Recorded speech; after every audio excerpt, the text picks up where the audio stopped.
জানো মা, আমি ভালো নেই। এই কথাটা আমি তোমাকে অনেকবার বলেছি। তাছাড়া কাকে বলবো বলো? আমার কষ্টের কথা শোনার মতো তো কেউ নেই। কিন্তু আমি তোমাকে কখনো জিজ্ঞেস করিনি তুমি কেমন আছো। জানো মা, যখন তুমি চিকেন রান্না করতে তখন আমাদের ভালো ভালো চিকেন পিসগুলো খেতে দিতে, আর যেগুলো পড়ে থাকতো সেইগুলোই তুমি খেতে। আমি কিছুটা অবাক হয়ে ভাবতাম, কি করে খাও তুমি? আমি একদিন জিজ্ঞাসা করেছিলাম, এইগুলি খাও কী করে মা? তুমি উত্তর দিয়েছিলে, এইগুলো তুমি খেতে ভালোবাসো।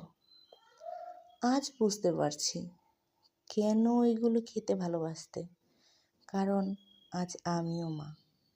জানো মা, আমি যখন রাগ করে খেতাম না, আমাকে তোমরা কত খেতে রাখতে। আমি রাগ করে শুয়ে থাকতাম। আর এখন আমার রাগের কোনো মূল্য নেই। আমি খাই বা না খাই, কার কি এসে যায়? জানো মা, তুমি বলতে তুমি নাকি মাছের লেজাটা খেতে বেশি ভালোবাসো। আজ বুঝতে পারছি ওই লেজাটাই তোমার কপালে জুটত। মনে আছে মা, যখন আমার জ্বর আসতো তখন আমি তোমার আর বাবার মাঝখানে শুতাম। তুমি আর বাবা সারা রাত আমার মাথায় হাত বুলিয়ে দিতে। আজ মাথায় হাত বুলিয়ে দেওয়া তো দূরের কথা, মাথায় হাতটা দিয়ে কতটা জ্বর আছে সেটা দেখারও কেউ নেই। আমি যন্ত্রণায় ছটফট করছি মা।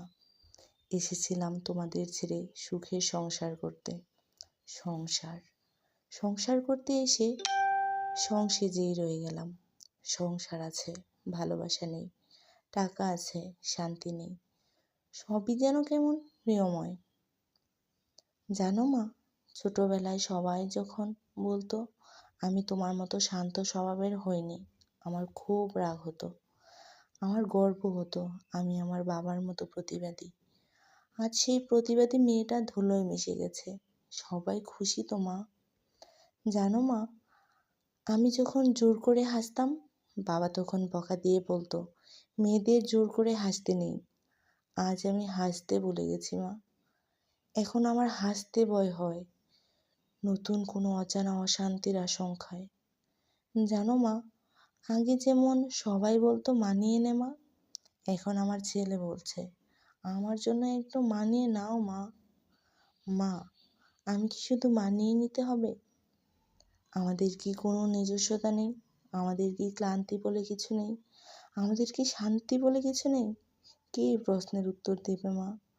জানো মা, মনে হয় কোথায় গিয়ে চিৎকার করে কান্না করি বুকের ভিতরটা হালকা করার জন্য। মা, আমি কান্না করতে ভুলে গেছি। আমার ভেতরে শুধু হাহাকার, একটু সম্মান আর ভালোবাসা পাওয়ার হাহাকার। মা, আমি ভালো নেই। না না না, আমি না।